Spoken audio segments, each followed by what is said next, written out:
اکثر لوگ چاہے اہل سنت فقہ میں جاؤں مہمان خصوصی کے طور پر اور یا کسی اور محور پر کسی اور محفل سما میں کسی اور مرکزیت میں درس و تدریس کے حوالے سے نہ صحیح تو مہمان خصوصی کے حوالے سے، جس میں اہل سنت وارثی فرقہ لفظ بھی درست نہیں ہے، فقہ لفظ اصل لفظ ہے، فرقہ نہیں ہوتا لفظ، بالکل غلط لفظ لوگ یوز کرتے، فرقہ لفظ ہوتا ہے فقہ۔ اہل سنت وارثی فرقہ، اہل سنت صوفی، اہل تصوف فرقہ، فقہ ناٹ فرقہ۔ اسی طرح اہل سنت بریلوی فقہ ناٹ فرقہ۔ یہ لفظی بالکل غلط ہے، بالکل غلط ہے۔ میں پھر کبھی اس لفظ پر ڈیبیٹ کروں گا کہ لفظ فرقہ میں اور لفظ فقہ میں کیا فرق ہے، ٹھیک ہے؟ تو دیکھیے عقل کی بات یہ ہے کہ جب تک کسی بات کی تحقیق تصدیق نہ ہو جملوں کو بھی ادھر ادھر نہیں کرنا چاہیے، ٹھیک ہے؟ اچھا، اس کے علاوہ اہل سنت آپ کے کرد عباسی، عراق اور شام کے سنی جو کہ پاکستان میں بھی رہتے ہیں، اور نور محمدیہ پنجابی ہریانہ اور پنجاب اور یہ گجرانوالہ پنجاب نور محمدیہ مکتب، اور اسی طرح فرقہ پرویزیت ایک ضیاء الحق کے زمانے میں نکلا تھا، آج بھی اس کی شاخیں موجود ہیں، اہل سنت کا فرقہ پرویزیت۔ اسی طرح جماعت المسلمین فرقہ جسے عرب ممالک میں عباضیہ کہتے ہیں۔ اسی طرح اور بھی بہت سے فقہ ہیں جس میں اہل توحید مکتب بھی ہے جو کہ اہل حدیث سے ہٹ کر ہے۔ اہل حدیث اور اہل توحید ایک نہیں ہے، بیسیکلی اہل توحید علیحدہ ہے اور اس کے بھی مرکزی دفاتر قائم ہیں پاکستان میں۔ جیسے جیسے آپ مشاہدہ کرتے، تحقیق کرتے، رجوع کرتے ہیں، ماحول سے اصلاح کا عمل داخل ہوتا ہے اور علم اور حکمت اور عرفان پنپتی ہے، ٹھیک؟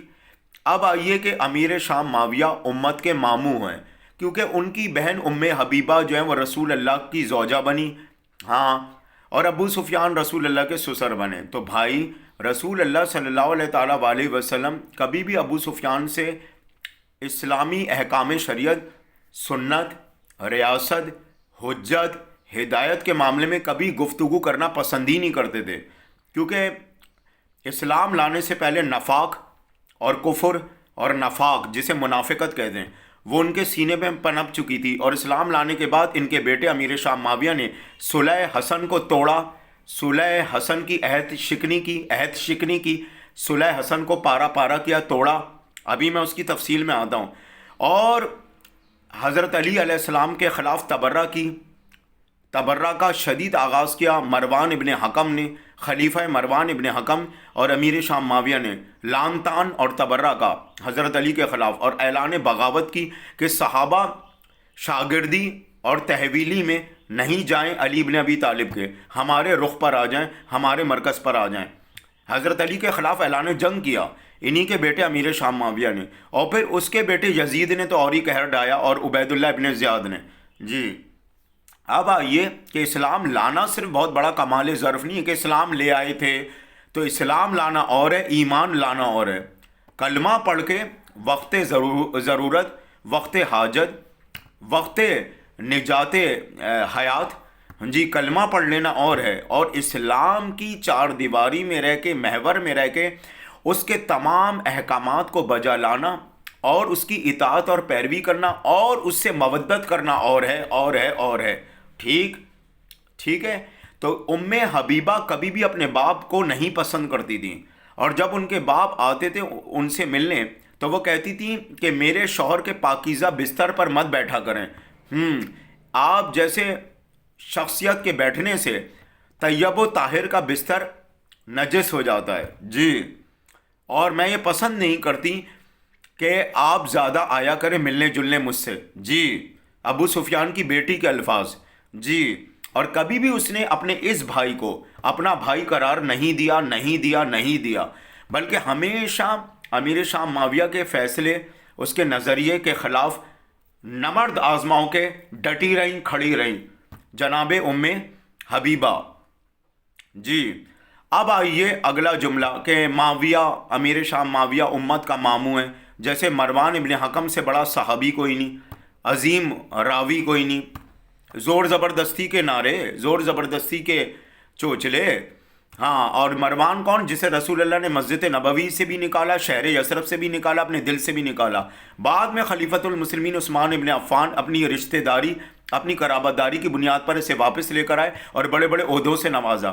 بعد میں اس نے ان کے خلاف بھی بغاوت کر دی، ان کے خلاف بھی ضلالت کر دی، عثمان بن عفان خلیفہ کے خلاف بھی.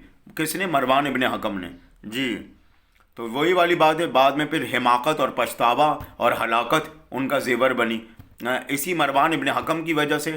اور پھر اس میں تو ام المومنین حضرت عائشہ کا فتویٰ بھی تھا، اور بغاوت پہ صحابہ کو تیار کرنا کہ عثمان بددیانت ہے اور ظاہر ہے آپ جانتے ہیں کرپشن میں ملوث ہے، اور یہ اپنے قرابت داروں رشتہ داروں کو بڑے بڑے عہدوں سے نوازتا ہے.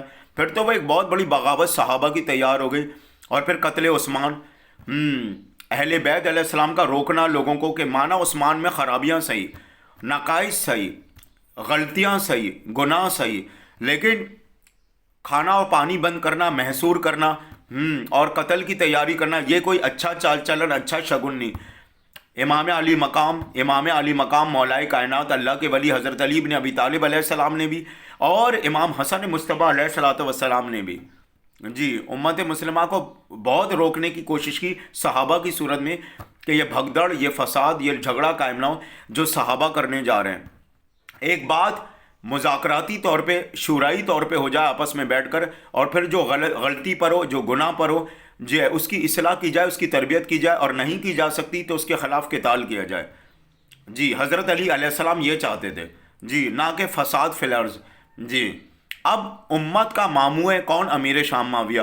بھائی امت کا ماموں کیسے ہو گیا وہ ام حبیبہ کے رشتے سے. اچھا تو پھر عبد الرحمن ابن ابی بکر جو کہ مروان ابن حکم کی خلافت کے خلاف تھے، اس کی نظامت کے خلاف تھے، اس کی ریاست کے خلاف تھے، خلیفہ مروان ابن حکم کے. کون؟ عبد الرحمن ابن ابی بکر، اولاد ابو بکر.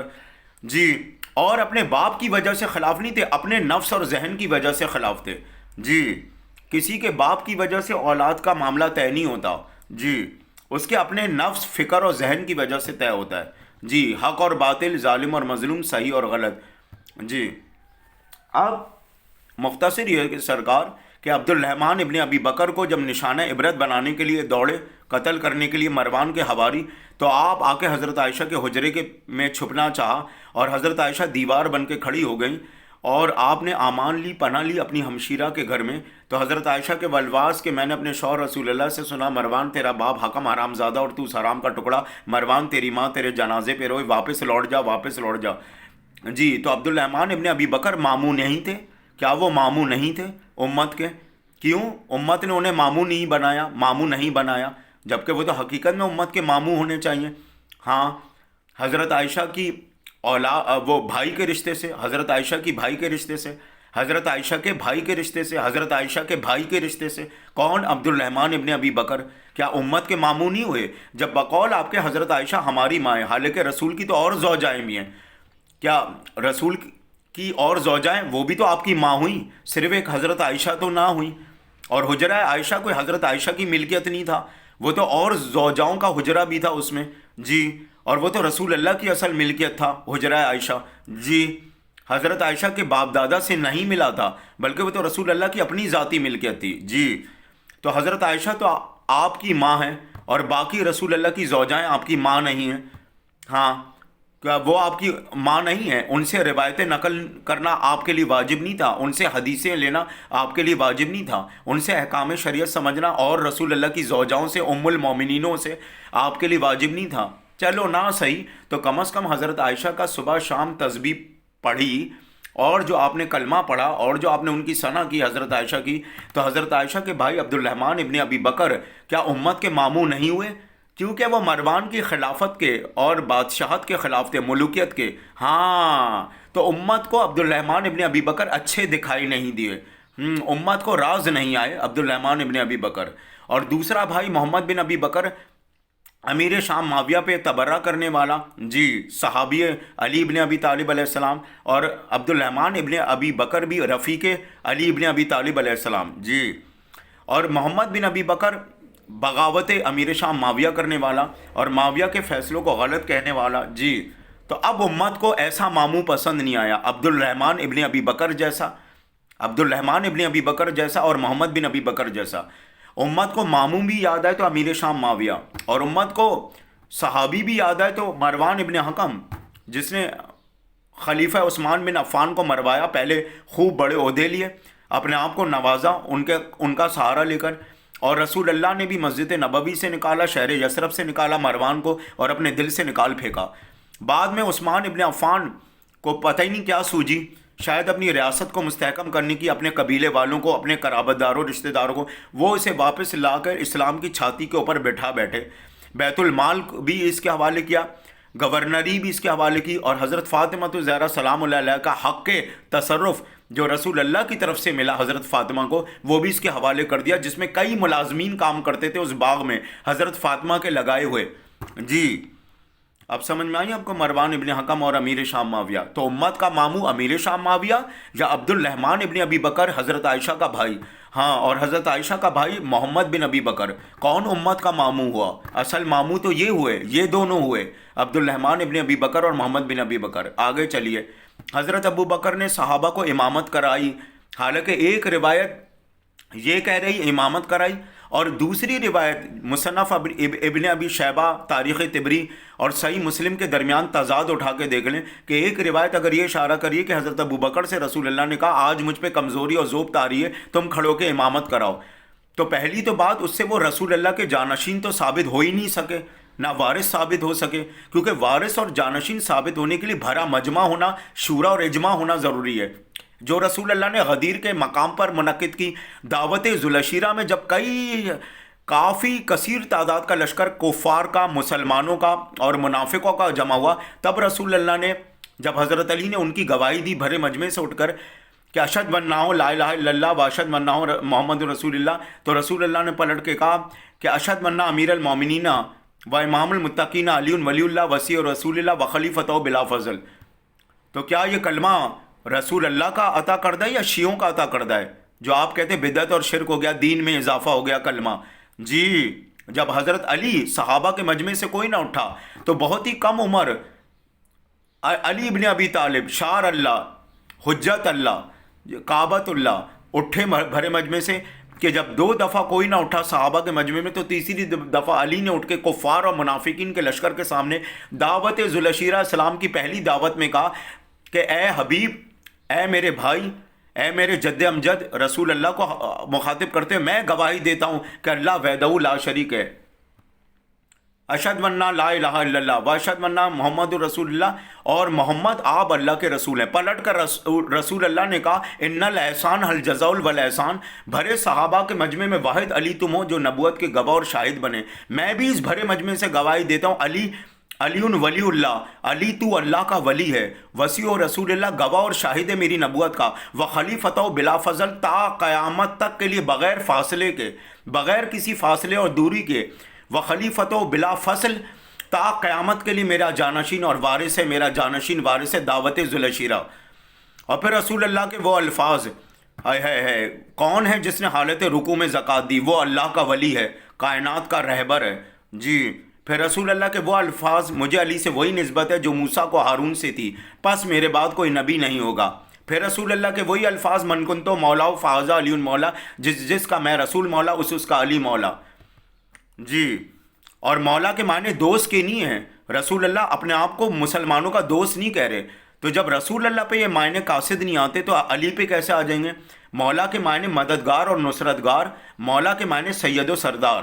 جی، اب سمجھ میں آئی آپ کو؟ تو حضرت ابو بکر نے اگر امامت کرائی ہوتی تو حضرت عائشہ اس پر اختلاف نہیں باندھتی، حالانکہ ان کے تو بابا تھے، ان کے تو والد تھے۔ پھر حضرت عائشہ نے یہ جملہ کیوں بولا؟ جا کے صحائف ستہ اٹھا کے دیکھیں، یہ سیاستہ مصنف ابن ابی شیبہ تاریخ طبری کی طرف جائیے، تو کیا امامت جو کروائی حضرت عائشہ سے ثابت ہے کہ ان کے باپ نے صحابہ کے مجمع میں امامت کرائی؟ اور اگر امامت کرائی بھی کہ رسول اللہ کو کمزوری اور ذوق طاری تھا تو رسول اللہ کے مقام پہ کھڑو کے امامت کرائی، تو اس سے جانشین اور وارث ہونا تو ثابت ہی نہیں ہوتا جب تک رسول اللہ خود نہ کریں بھرے مجمع سے، مجمع عامہ ہو یا مجمع خاصہ ہو۔ جی، تو یہ تو بالکل ہی بے ڈھول معاملہ اور اس کو مستند قرار دینے کی ناکام کوششیں۔ جبکہ جامعۃ الازہر مرکزی ادارہ اہل سنت کا بھی اس پہ کوئی اجماع نہیں، کوئی شورا نہیں مکمل طور پہ، تمام فقہائے مقدسین اہل سنت، مسالک اہل سنت کا، اور نہ شیعہ قوم کا، بحیثیت نبوت، بحیثیت امامت، بحیثیت ولایت، بحیثیت مولایت، بحیثیت صحابیت، بحیثیت فاطمیت۔ جی تو پتہ چلا آپ کو؟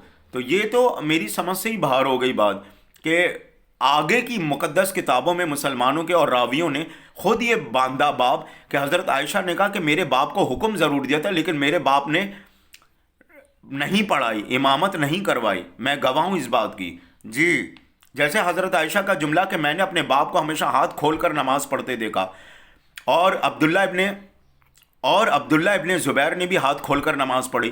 جی اور عبداللہ ابن زبیر کہتے ہیں کہ جب میں داخل ہوا حضرت زبیر کے بیٹے، جی تو میں نے خود دیکھا کہ ابو بکر جو ہے وہ ہاتھ کھول کر نماز پڑھ لیں۔ جی تو وہ تو چھوڑ دیجئے امت کی باتیں، اب امت جانے، امت کے کام جانے۔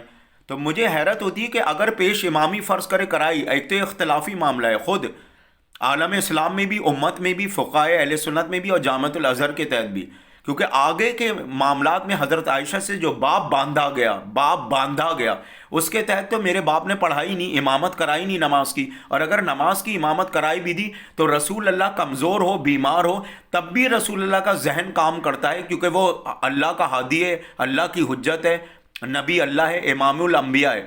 رسول اللہ کا ذہن بھٹکا ہوا یا بھولا ہوا نہیں ہوتا کہ بیماری کی حالت میں رسول اللہ نماز پڑھانا بھول جائیں گے۔ اور اگر امامت کرائی بھی حضرت ابوبکر نے تو اس سے رسول اللہ کا جانشین ہونا اور وارث ہونا کہاں سے ثابت ہوا؟ بھرے مجمع کو تو رسول اللہ نے مخاطب کر کے کہا ہی نہیں کہ یہ میرا جانشین وارث ہے۔ ایک روایت امام ابو حنیفہ کی بڑی اٹھائی جاتی ہے، امام ابو حنیفہ نے کہا منزل ابو بکر پہلے، پھر اس کے بعد عمر فاروق، پھر عثمان غنی، پھر علی بن ابی طالب۔ اچھا اگر امام ابو حنیفہ کا سہارا لے لیا جائے تو امام ابو حنیفہ کے جد امجد امام محمد باقر علیہ السلام آخری ایام میں، اور 2 سال کا اوائلی عشرہ جی امام جعفر صادق کے ساتھ علیہ السلام کے ساتھ جو انہوں نے گزارا، ائمہ طاہرین، ائمہ معصومین علیہ السلام، انہوں نے تو کہیں یہ نہیں کہا کہ سب سے پہلے حضرت ابو بکر، اس کے بعد عمر ابن خطاب، اس کے بعد عثمان، اس کے بعد علی۔ ہاں حکومت کی حیثیت سے جو مسلمانوں نے